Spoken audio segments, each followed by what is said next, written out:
Little Miss Recap contains adult language. Little Miss Recap is intended for entertainment purposes only.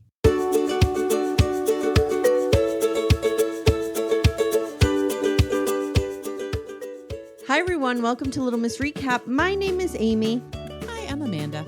And today we have Ryan Bailey. Hey, Ryan, welcome. Hi, Ryan. Well, thanks for having me. Wow, what a honor to get a homework assignment to rewatch a classic episode of television. Ryan, I am barely introducing you, I realize, because everybody knows who you are. Yes. Yeah, by the way, yeah, that's, I mean, like, and I don't even, like, at this point, I feel like I'm a burden more than I help anything. No. It's me, it's Ryan, guys. Hey, Yeah. what's up? If you don't listen to So Bad It's Good, I don't know what you're doing. Absolutely. So there we go. Yeah, what are you It's doing? mandatory listening. But wait, have you ladies ever thought about this? Is that I keep thinking about, I was thinking about this before I came on today, is that how is anybody picking up any new podcast lately? Like, you know, there's like 5 days of my show, 5 days of your show. We have these Patreons. We have all of these things. Mm-hmm. And I know me, myself, I'm like pretty much listening to audiobooks now, like mainly, and I'll try to listen to music. But I'm like, how are people doing this? And then I really frighten myself with that thought because I'm like, oh, your job's going to be in jeopardy within like, sorry to start negative. Sorry to start negative, you guys. Sorry. I think about this often, and we are in the Sister Wives universe, as you dip a toe in from here to there. And there are people, myself included, that I have to listen to 6 different podcasts about the same episode of Sister Wives. Cody Brown. Yes. Wait. So you guys, you cover Sister Wives and you listen to other shows about Sister Wives? See, yes. Sure. I see. I have a strict rule. Unless like it's a guest coming on my show, I will not listen because I feel like it poisons my actual thought. Like I don't want to inadvertently take somebody else's take. If that makes, I want my own bad take. I want my own horrible take. It does. Yeah, it does. We're really good about not listening to some, because we record most things in advance because of screeners, et cetera. So at a minimum, we haven't listened to anybody else talk about this episode before. Yeah. So we have that perspective. But also, don't forget, we're a little late to the game. So it would be like if you started a Housewives podcast like today, there's already a vernacular that people use. There's a vocabulary people use to talk about Housewives that's kind of accepted. And I feel horrible, like Sister Wives, horrific, train wreck, assholes. And I feel like Sister Wives, like there's already accepted norms in that universe. Like Robin is terrible. Yes. Cody is terrible. Yeah. These are accepted things. Well, So by the way, I think there is gonna... with Sister Wives, I notice, and I actually like that there are those accepted things where I feel like with Housewives, it is a shade different in the sense that there is a fan for everyone. Like, you know, I'll think of somebody that's like 100% horrible person and somebody will be like, that person's my favorite. And I'll be like, whoa. So it seems like there's a segment of the audience that likes everybody, no matter how bad they are. Like for 2 episodes when Amanda and I were the only Brooks Marks fans in the universe. And then that went away very quickly. Which, by the way, Brooks Marks, he's premiering his own show, NYC Prep, that airs Tuesday night on Bravo. And by the way, in honor of today, I'm wearing my Brooks Marks sweatsuit. Oh my God. From my That's amazing. favorite designer, Brooks Marks. So are you going to be covering that new show? I'll be talking about it, but I won't be recapping to like the degree that I recap the other shows. And I watched the first episode, and it's good. Like I mean, it's one of those things that I hate to pass judgment because I feel like it's going to take a second to warm up and to meet the newer characters. You already know some of the offspring of the Housewives people that are in here, but there are other new characters. So I feel like it might be a slow burn, but I mean, I enjoy, like, listen, I'll watch 42 minutes of anything. So this wasn't a horrific watch by any stretch of the imagination. Okay. So can you confirm that this sweatsuit is actually just a sweatshirt from the Gap with some tape thrown on it with Brooks's name on it? Because that's what I feel like it is.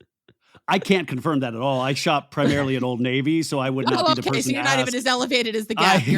By the way, I'm like, I feel like I'm wearing Gucci right now. This is amazing.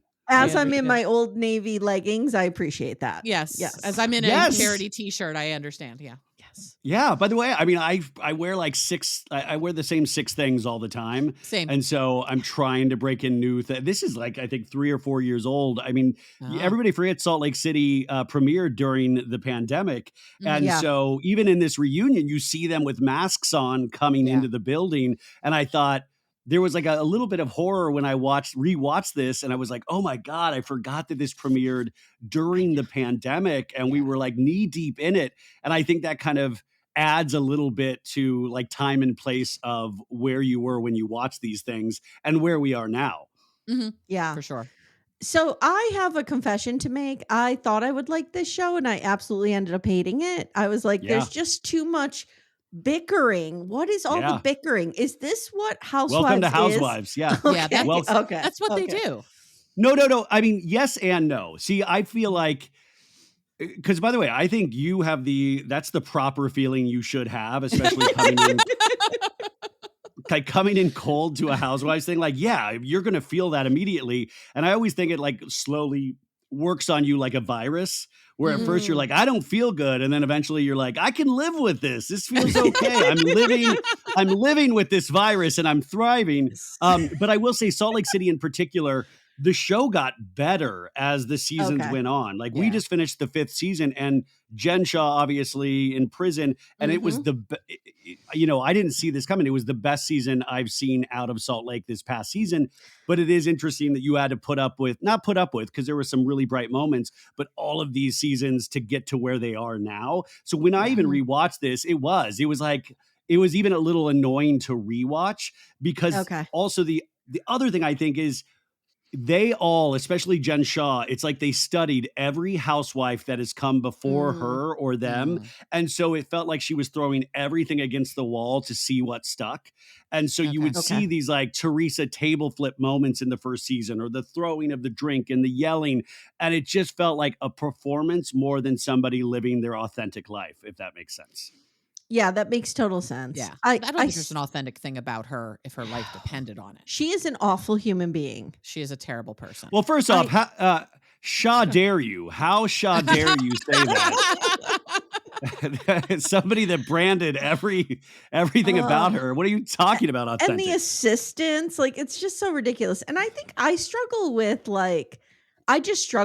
opulence in general.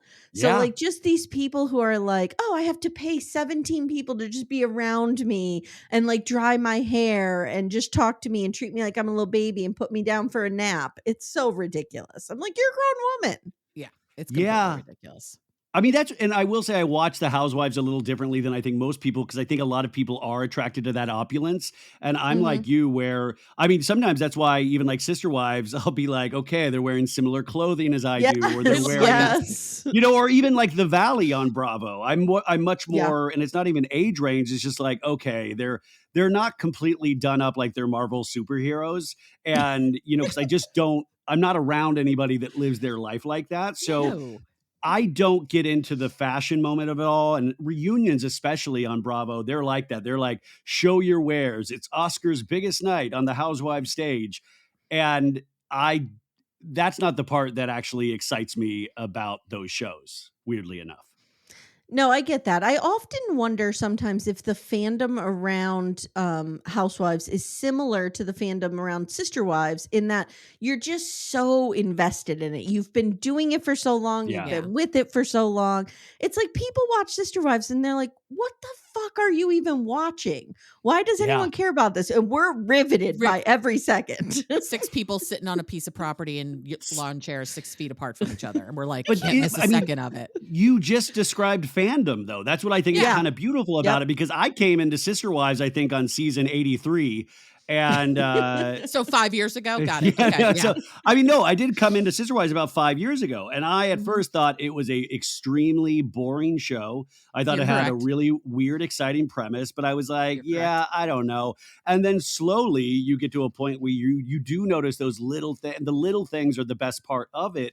And it's like that is what excites you. And I don't know what that is. That should be studied if it hasn't been already, because there is a switch that happens and you're just so in it. You're so in it. And I think with Housewives, it's a little sometimes frustrating because it's more produced. So there is a certain, I don't, all these shows have edits, but there's a certain edit where you're like, oh, come on. You feel like sometimes you are watching a soap opera, which is part of it. And you're watching like this, with Salt Lake in particular, I always say it's like a cross between David Lynch's Twin Peaks and a John Waters film. Okay. These really, and Wow. I always call it like a daytime horror movie because everything's so bright and sunny and it's under the banner of God. But it's different. Like, I don't know. It's just so produced and glossy. And you're sometimes looking in between the lines to find like the little nugget of realness with all of these ladies. Whereas Sister Wives, it wears it more on its sleeve. Like they can't help but be real because they're not pretending they're financially something that they're not. Well, Cody kind of. Well, but, shout out to MLMs out there, everybody. Exactly. Right. Well, and in-house TLC for the 90-day franchise, we would pay a lot of money for some kind of editing. Can we just get some kind of editor over there? If we, someone to produce this shit, please. I'll dip in and out a 90-day, and it's like, because but it's daunting, 2 hours. Oh, and then what they ridiculous. do also, it's not even just the 2 hours.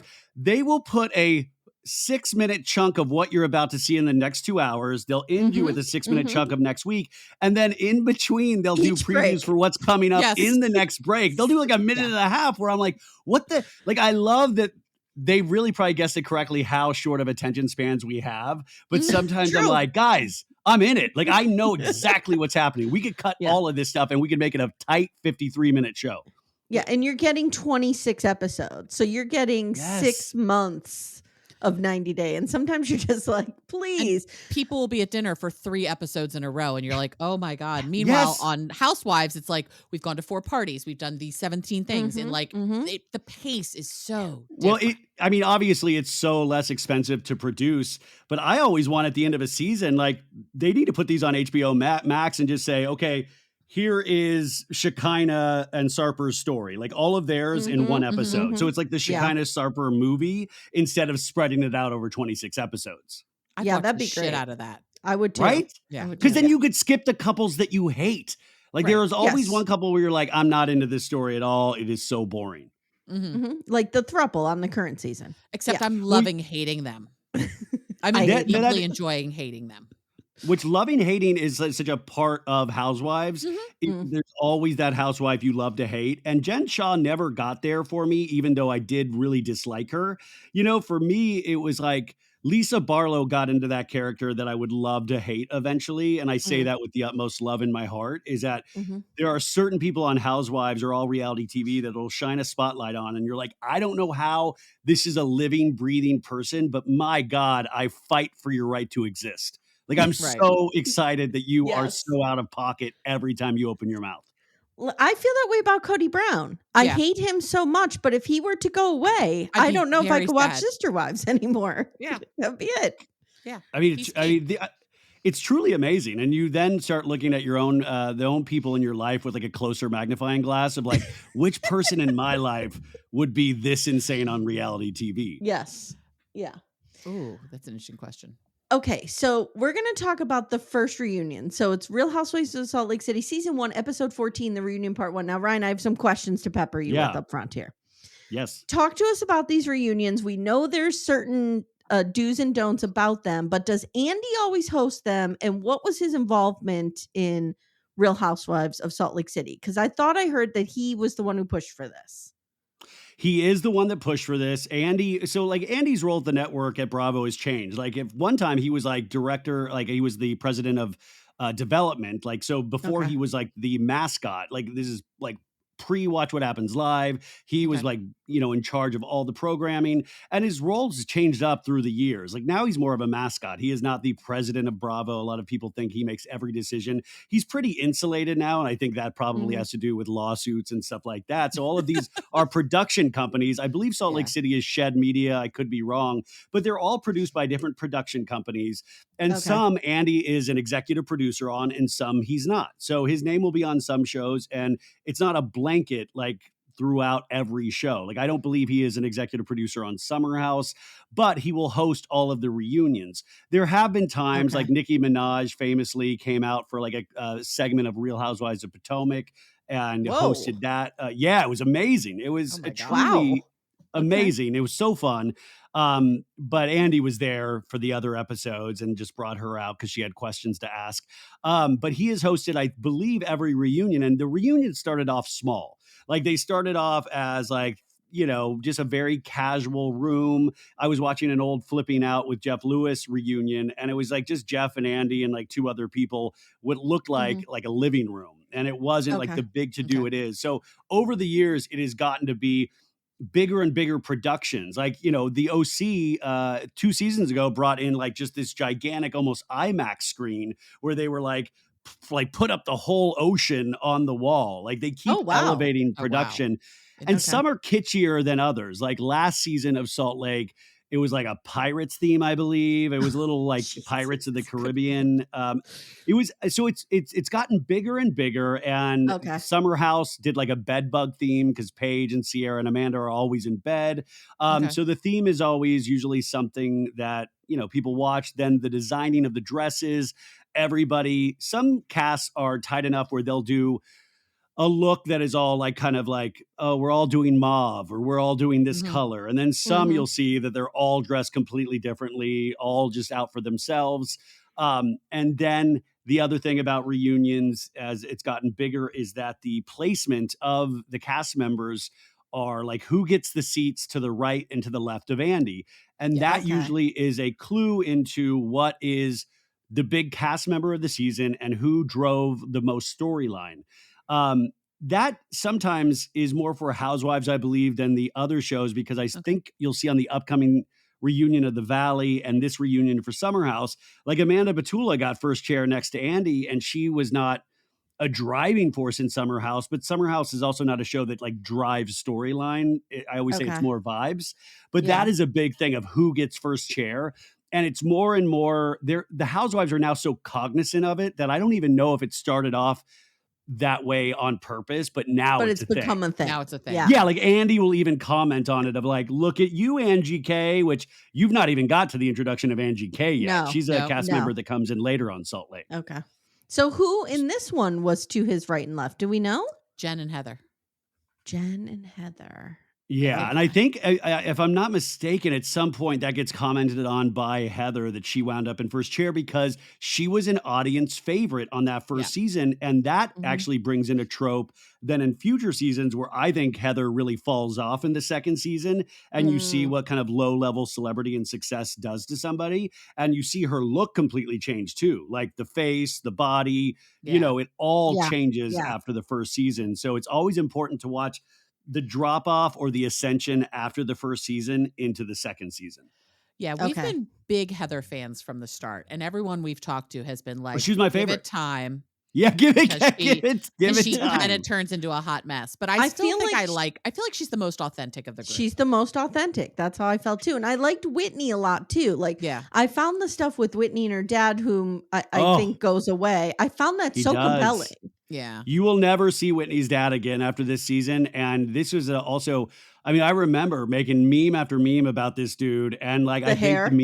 I think everything got to him. People were saying he looked like a cross between Diane Warren and the lead singer of the Goo Goo Dolls.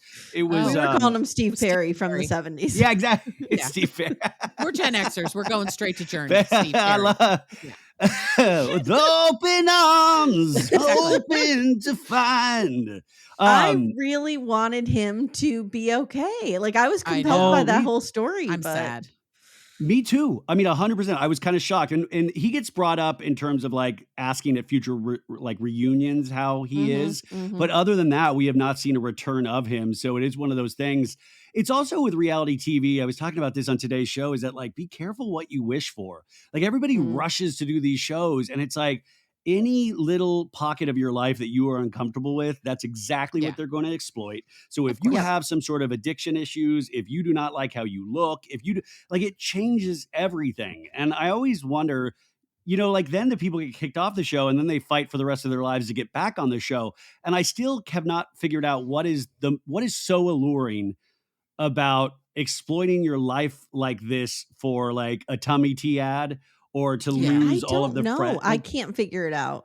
I can't even think about Sister Wives, any of these shows. I think imagine. And we'll get into it. I apologize. I'm talking so much up front, but I think part of the allure for Sister Wives is Cody needed the money. They were really in a low socioeconomic situation when they got that show. Like they were broke and they got the money, and it was a different time. It was a different time. But I think now Robin lives so outside their means that they have to keep the show going. And she hates every minute of it. But I mean, that's why like the folks on Lalu, Lalu is such an interesting show to watch, but it's heartbreaking in that you can see the drive of poverty pushing them to be on this show. An addiction, and it's heartbreaking. By the way, I do want to point out how expert you guys are that you call it Lalu. I still do Love After Lockup because I'm a novice. By the way, I know we're like getting off track, but I still I'm so sad. It's been 9 days since Love After Lockup ended, and we have to wait till August. I know. And like I never talk about that on my show, and I am like. Me and my girlfriend, we watch it every Friday night, and it's like when my weekend starts, and I get such a childlike. I mean, it's a mess. It's a mess of a show. You're horrified. It's a mess, but it's the one show I never miss. My favorite. It's so compelling. I never miss it. Good. Yeah, I agree. Little Miss Recap will return in a moment. For ad-free episodes, visit littlemissrecap.com/support. Okay, so let's go to people who should be in jail. Yes, at least one of them for sure. At least one of them for sure. Yes. So there's some fights that are brought up here. Okay, I have 5 fights outlined for the 1, 2, 3, 4. Only 5? Yeah, 5 fights. Okay. Was Jen picking on Brooks a child? First of all, can we stop with the childization of Brooks Marks? This kid, isn't he like 21, 22 years old? He's 21. Yeah. Yeah.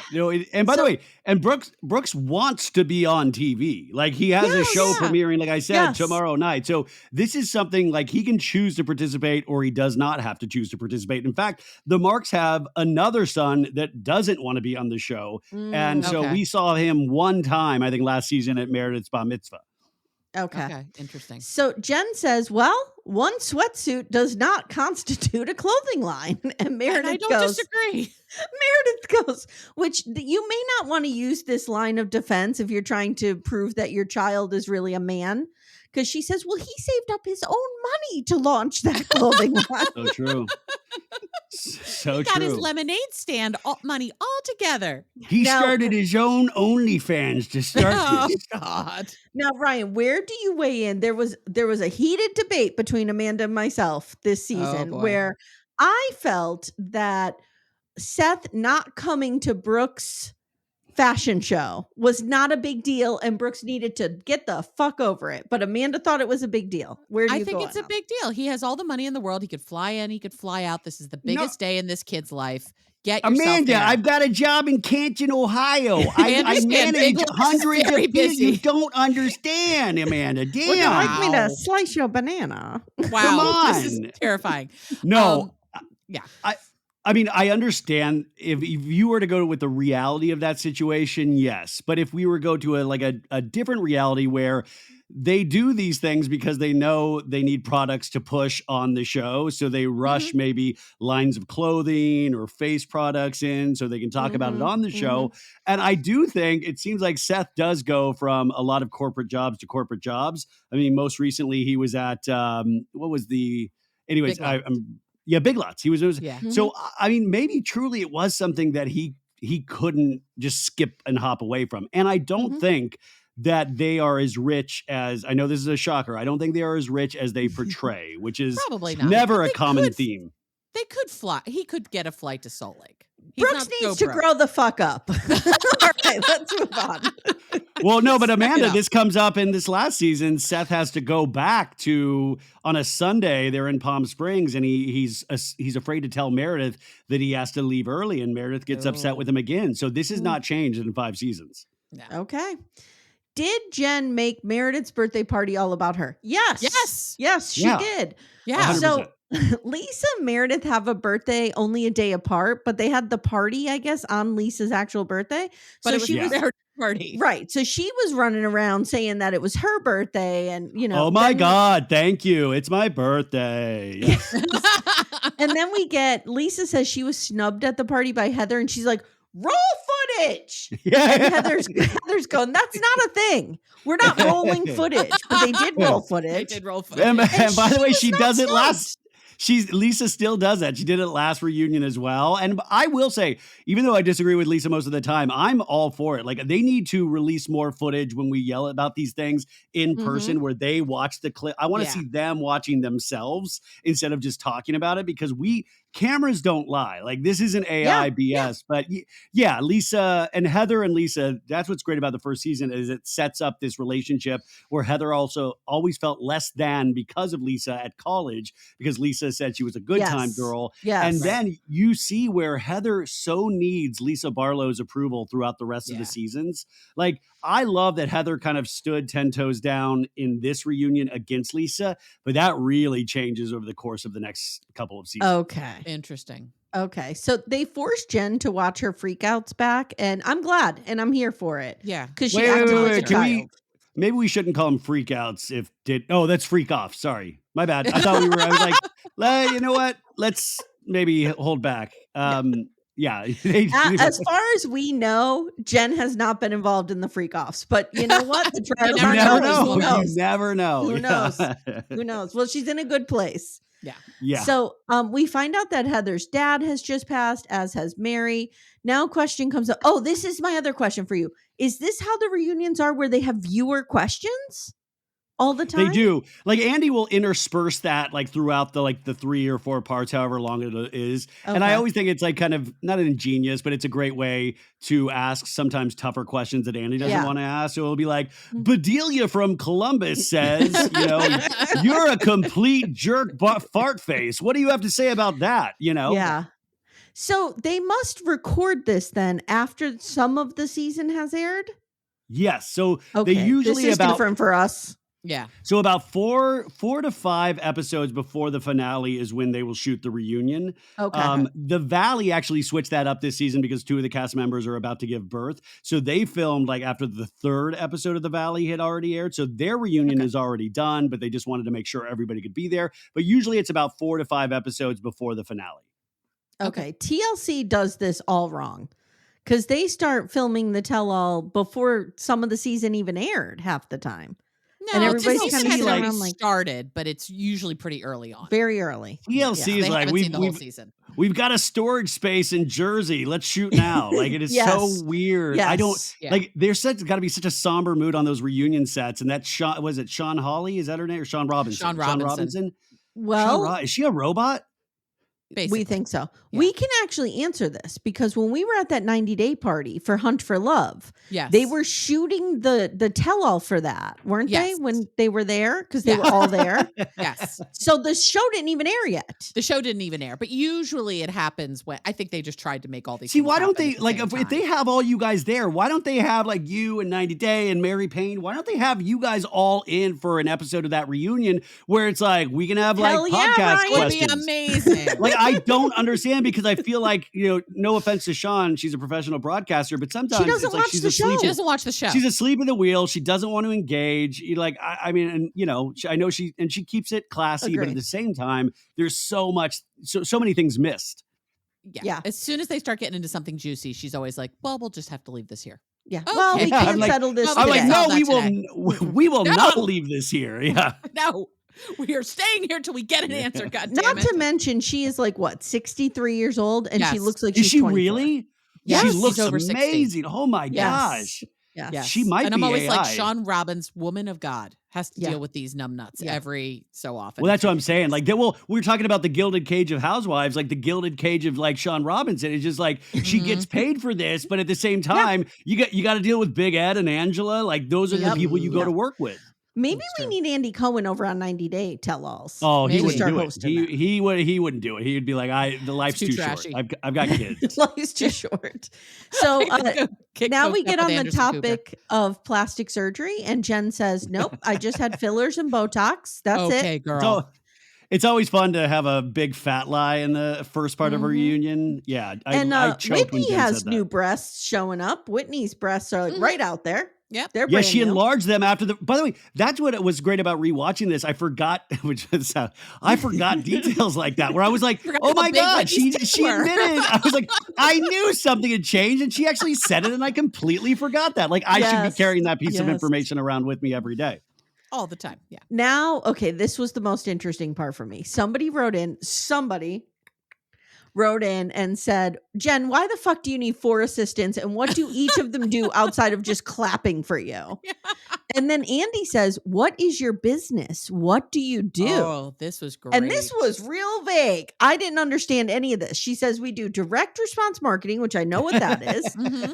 But then she's like, we help people acquire customers. We're behind. And I'm like, she is describing a pyramid scheme. Yeah. Yes. No, That's it's like what she this should have sounds like, like. we make it easier for people to go to prison, and we make it. No, I mean, it is one of the, and by the way, this clip right here, this comes back to haunt Jen in her own trial. Yeah. This is talked about in future seasons of Salt Lake City, where they're all like, yeah, at the reunion, she was talking about it and none of us understood it. And it's one of those things that I found fascinating because I remember hearing this, and you know, us viewers, we have this kind of magical suspension of disbelief where you're like, okay, yeah, like it's whatever. That sounds complicated. It was the same thing with Tom Girardi with Erica Jane, where it was like, part of my brain was like, lawyers make a lot of money, but how is it like private jet and $1 million jewelry money? How is that? No. And so I had that in the back of my mind, but I just kind of like, well, that's how rich people are. And then you find out, no, that's not how rich people are. They were fully on stealing. And this is one of those moments. And there's always a moment in Housewives, which I love, all reality shows probably, that you're like, I've gotten better at like kind of seeing them when they air, is that there's one point where you're like, that clip is going to be used 6 years from now. There's like one with like Janet on the Valley right now where I'm like, that talking head, if things go badly, will be used like 5 to 6 years from now in some kind of clip package to make you look stupid. Yep. Yeah, 100%. So Heather is like, you can explain this to me 10 times and I still don't get it. Doesn't sound like this is legit, and basically. Heather's like, I'm a business lady who does business lady things all day. And what you're talking about is bullshit. Yeah. Well, now, but Heather does say something important too at that moment. She goes, but I got, but Jen took me to a table at One Oak, free drinks and food, y'all. Yes. So that's the other thing that you just see the attraction to. Well, I don't know what she does, but my God, I love being a part of it, which that's what I think is the dangerous aspect to all of these housewives. Yeah. Good point. At one point, somebody writes in and is like, your husband is not the head coach, so couldn't he just have taken off some time when your father died? But she actually makes a good point. She's like, the head coach actually has more time. Right. Than the assistant coaches do, because they're the ones who do the real work. Jen, you throw a lot of temper tantrums. And she's like, well, I've kind of been going through it. And then we get to Mary is a big trigger for Jen. So Ryan, what are your thoughts on Mary Cosby? Because I know people feel one way or another about her. It's hard because this is another example of somebody that has potentially shown growth, or the editing has shown growth, because I hated her after the first season. You know, she had the Smells Like Hospital. She had all of the 7-Eleven thirst buster thing. There were so many things, just in terms of the religious aspect of Mary, it was all kind of very alarming in some ways. But then you cut to this past season, and she had this really intense, beautiful storyline with her son about drug addiction. They left off the religious aspect of it, which is a big favor to her. And you actually got to see Mary as more of a person and not somebody that married their grandfather, essentially. And I really, I hesitate to say loved, but my God, I really liked her this past season. But after that first season, I was like, no, get her off, get her off. That's kind of where I am too. Like I just don't like the whole church cult aspect to it. And then her running around weight shaming her choir. There was a lot of problems there. Yeah. But I could see how she's compelling. I could see how she's compelling because she's so different than anyone we've seen on TV. She's so different than all these other housewives. She's different than everybody. So she's just interesting to watch. You can just say insane. I mean, you don't have to say she's so different. She is insane, but it's only one part of the difference. I mean, it's the fact that she's like not a Mormon, and her entire world is her church, and now she's rich because of her church, which is its own thing. Like, she's just different than these other women. And then I was suggesting a few episodes ago that she rent her house out to unhomed people. Because she has all these like, houses with all her closets. I'm like, rent them out to people who need them. If I'm not mistaken, in the second season, like she just starts doing all of her scenes in the closet, and like I don't think a lot of people would film with her. So she was like literally talking to mannequins in her closet, and I thought that was so interesting. But it just also shows you the growth is that sometimes you'll watch a show long enough where they will have a character arc that actually brings them back to some sort of space that you can accept them as an actual human being with thoughts and feelings. And I thought I would never get there with Mary Cosby. No, I feel like we're seeing that with Mary Brown. She's starting to come around to the point where she's endearing herself to us a little bit. Yeah. She's palatable at this point. Palatable. Very good. Yeah. So fight number 3 is, did Jen show her vagina to Meredith's children? Oh, and by children, I mean 20-year-olds. Yeah, I mean, I think, but I don't think it was on purpose. I think it was just, kind of got out there. So I guess Jen says now that, well, Brooks was actually upset, Meredith, because you were smoking. And I'm like, does he mean smoking weed or smoking cigarettes? But I think it's cigarettes. It's cigarettes. I've seen her smoke in person, and I only had to pay $30 for that, and it was amazing. Okay. No, I just no. I mean, that was the thing, and that was such a great little moment because Jen like threw her under the bus. Like that wasn't supposed to be brought up, the cigarette thing. And then I love Meredith, like, I smoke on occasion with a couple of drinks. No, she's a daily smoker. Like she is a daily smoker. You can tell by her voice she's a smoker. Yeah. But it's like Dorit on Beverly Hills, same way. A lot of these ladies are secret smokers. And of course, you don't want to show that aspect of your life on television. But I love that Jen threw that out there. I thought it was amazing. Of course. Yeah. And I guess Jen called Brooks.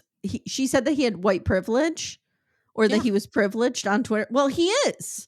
Yes, walking white privilege. And then she implied that Brooks has never seen a vagina, which is a problem. That's a problem, Jen. You don't say that shit. You don't need to say that. No. Well, that say it, or that it's a problem that he hasn't? Oh, no, it's a problem that Jen said it. Because we just read that Teen Vogue article. Did you read that about the kids who grew up on reality TV, and Brooks was interviewed in that? It's really I missed good. that. I missed that Teen Vogue article. Yeah, they did they did Darcy and Stacey's daughter, Darcy's daughters. Yeah. They interviewed Gwendolyn Brown. Wait, did that just get released? I'm going to read that today. Yeah, maybe like a month ago. Like it's within the last few weeks. Yeah, they also had one of the Gosselin girls. Yes, Hannah Gosselin, right? One of the daughters on I think Real Housewives of Atlanta. I was a big John and Kate +8. Yeah, Brooks was saying like he really wanted his mom to be on the show. He thought it would be really cool. And then the first episode airs and he's like, and now the entire world's talking about my sexuality, and it freaked me the hell out. Of course. Yeah. But it's also that goes to what we talked earlier. Be careful what you wish for. Exactly. Yes. At this point, if we're going to play dumb about, we're nearing, I mean, realistically, at least 2 decades, potentially 3 of examples of how these shows go, then you are being like in a very ignorant, weird land that if you're not paying attention to, like, we've got so much literal video evidence of what these shows do, then I think that is potentially ignorance on your part because you want to believe in just a gold mine without any repercussions. Yeah, sure. It's the Cody Brown effect. Cody wants to be on reality TV, but he only wants reality TV to be scripted the way he wants it to go. Yes. He doesn't want to show any of his bad parts, anything like that. It's ridiculous. So, all right, now we get to, do the girls defend Jen in the Jen and Mary beef? So we're breaking all of this down. And Lisa says, Mary, I am very kind to you. But while she's saying this, she's putting her hand up. And Mary's going, put your hand down. Put your hand down when you talk to me. And Lisa goes, I'm from New York. I can't help it. And Heather's like, you've lived in Utah for 20 years. It was pretty good. Well, that's another good thing about reunions. There's a lot of hands and faces and stuff like that. So it's really, and reunions also, it's that thing where if you don't get, I was just talking about this last night, not on my show, but why don't they ever get all the sister wives in the same room? Do they just refuse to do that at their reunions? They refuse. Why is it always? So they used to do it early on. And now they refuse. I think within Amanda? I think there were only maybe 4 or 5 of them together. Like seasons of them together, or longer than that? It was up until like season 12 or 13. Oh, okay. Or 14. Like, because I'd be willing once the marriages started breaking down, that's when they Oh my stop. God. But see, I'd be willing to pay like pay-per-view prices if they got all in one room. Yes. Like, I feel like, why don't we push for that? Come on. Okay, Oh, I would even just take at this point the 3 ex-wives in a room together. Yeah. Like, let's sit Suki down with Mary, Janelle, and Christine, and let's shit talk Cody. Yes. And let's talk about it. Like, I would even pay for that. I'd pay I like $100 for that. I'd pay $1,000 for the other thing. Yeah. I like Cody's relationship with Suki. You're not going to get this out of me, Suki. You're not going to do that. I'm not. No, I'm not. That's just private. And then let me tell you everything. Right. How about the stare off at the end? Did you see it in Sunday night's episode where he goes, he and Suki just had stare down? Oh, so funny. So funny. He's such a child.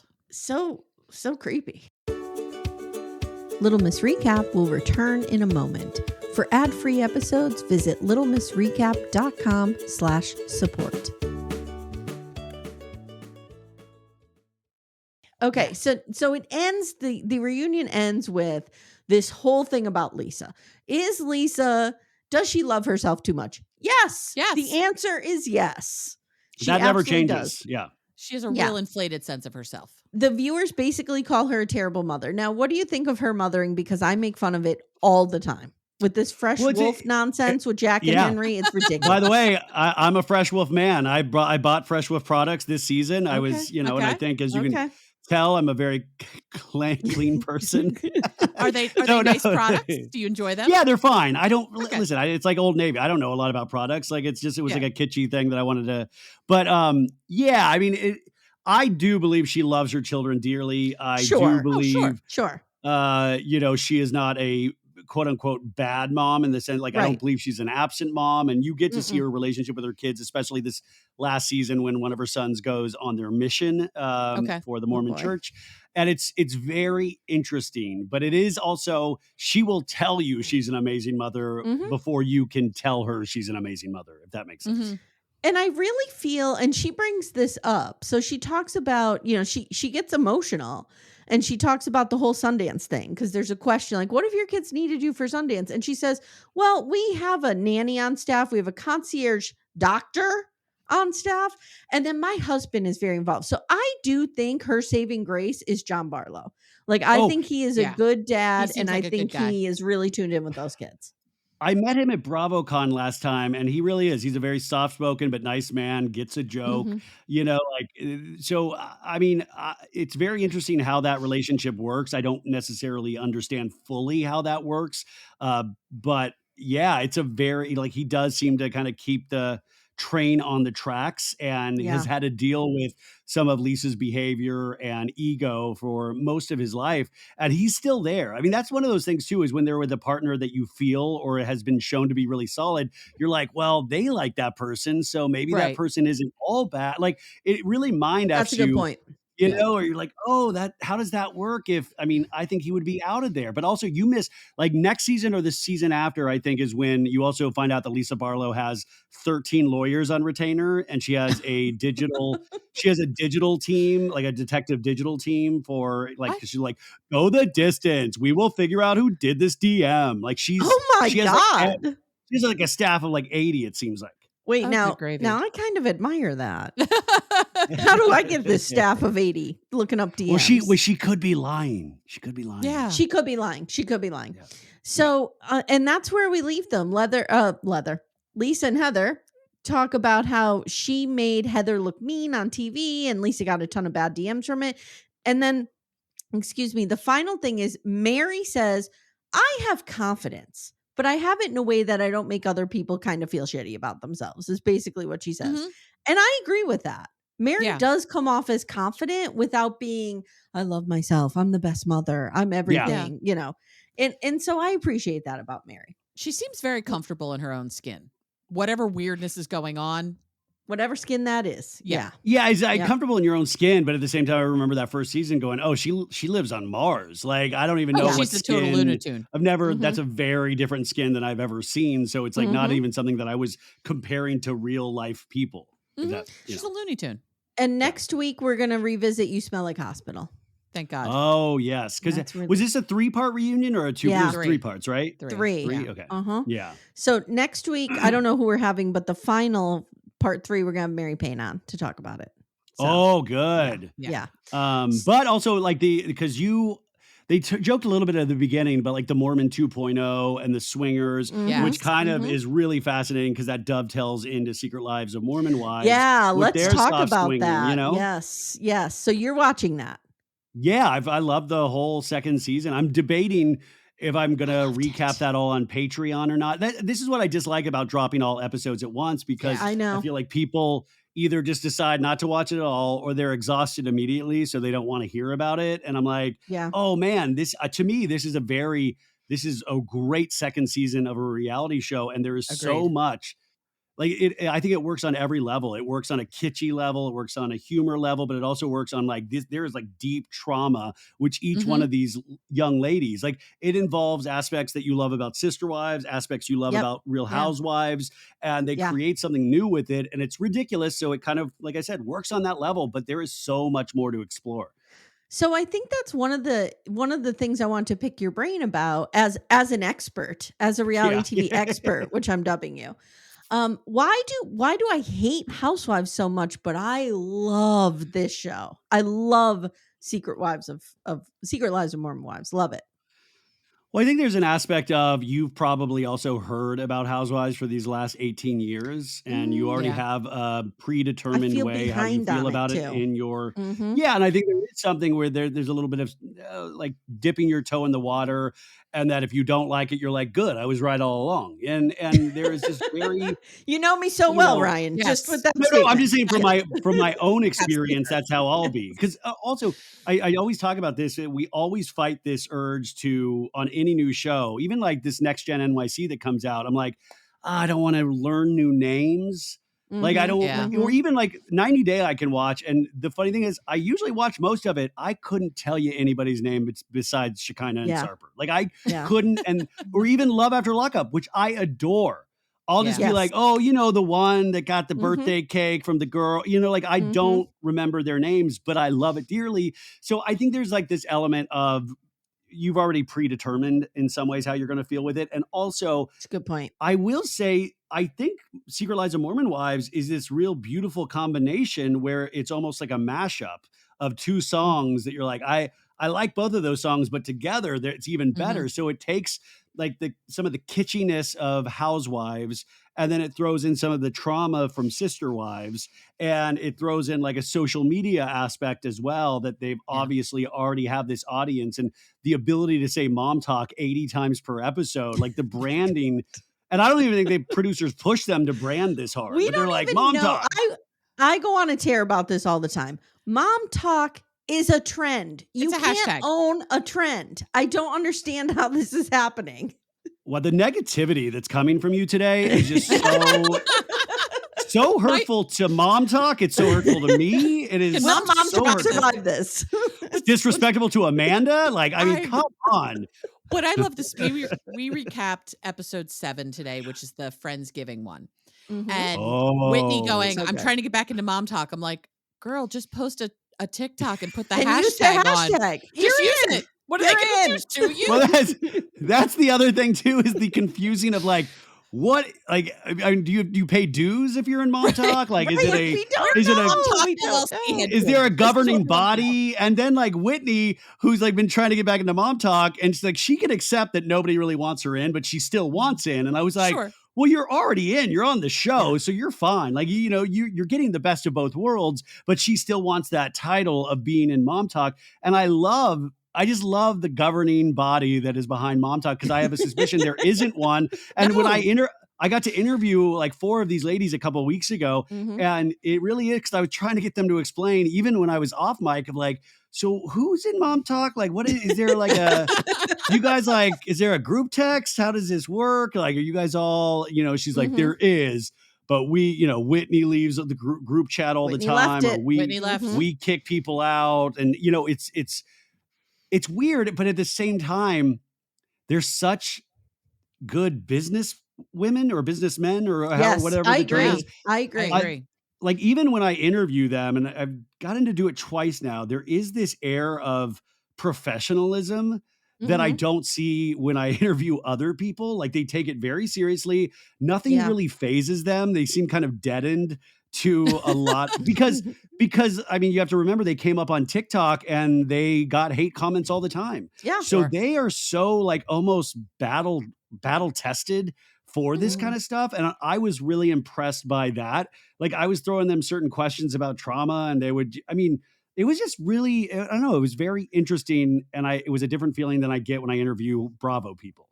What I love about that show is, and Amanda and I talk about this frequently when we're covering it is a show of young women gaining power. Like, I feel, and whatever that looks like, right? It might be autonomy in your marriage. It might be, but for this show, I think a lot of it is financial. So you're seeing these women who traditionally would not have that power, getting that power. And with the Housewives, I feel like they already have power. And I don't know if they necessarily wield it in a healthy way, but these girls you're seeing, like, I just feel there's more at risk. You're more invested in their stories. Like, this whole thing with Jen Affleck is so interesting to me, It's and it's fascinating. so authentic, and bravo to them for putting this on so we can all see it. Like, that's another thing. They're very authentic.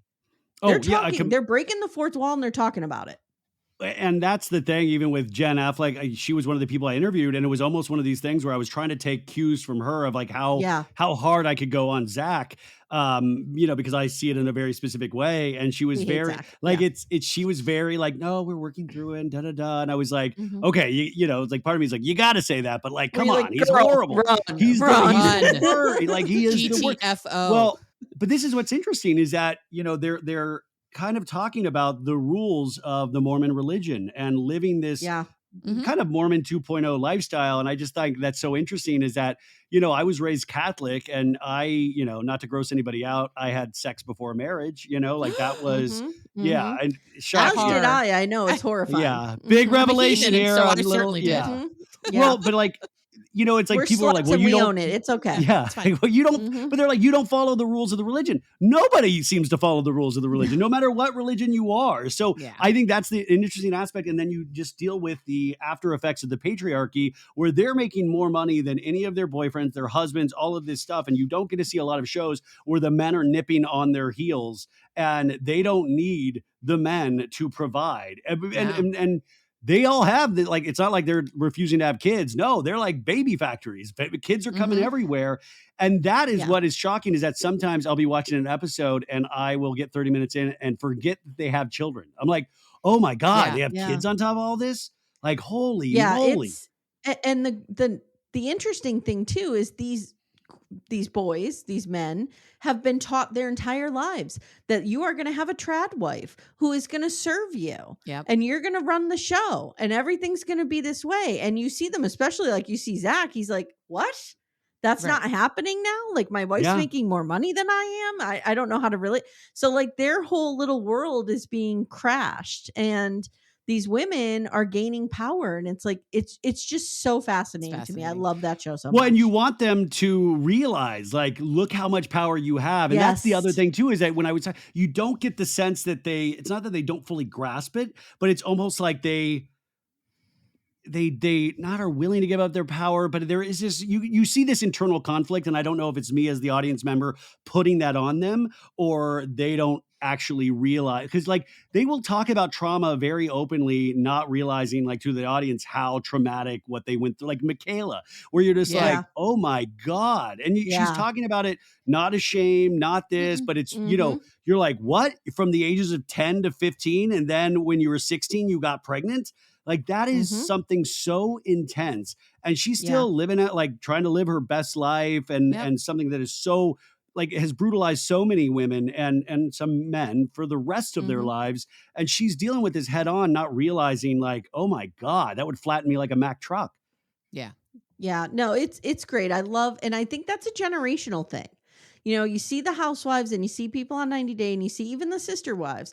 There is a wall up between who they really are and who they are on camera, obviously. And they've learned to protect that wall. And these guys are like, fuck it. I'm going to show you who I really am. Yeah. And I mean, that's how it comes off anyway. It could be a total lie to me. I have no idea. But what's what I say? It's a blend of really produced and then it's a blend of like actual reality. And that's where it's like I said, it's this weird mashup where you're like, I'm getting both because it has the cheesy reality show stuff, or they'll go from like a really traumatic scene and then the interstitials will be them like on TikTok dancing. Yes. And then it'll be like, I was touched as a young girl. And like, what? And I have 18-year-old daughters. They still have that passive aggressive teen girl thing going on where they're like, making all the TikToks about each other. Yet then they're like sitting down and supporting each other. So it's like, like they're able to hate each other, don't you? Right. That's the thing is that this show, if they had edited it differently, could just be about Mean Girls. And you'd be like, oh, I've seen this before. I've seen this before. And then you actually get their stories, which they share. And that's what makes it something so much more than what it could have been. The question we keep asking is like, are these guys actually friends? Do they actually like each other? Because I can't imagine treating my friends this way. I think it's like now at this point, it's like coworkers that they've accepted. Yeah, I think so and too. like when they came in and they were like, they were shooting for season 3 when they came in to talk to me. And you might see me in season 3 because they mic'd me up and like they shot our interview. Cool. Oh, cool. But they did like a full blitz on media. So I was just like, how are you guys doing? And she's like, they're taking us from thing to thing to thing. And like this kind of professional and it just seemed like they were friendly coworkers. Okay.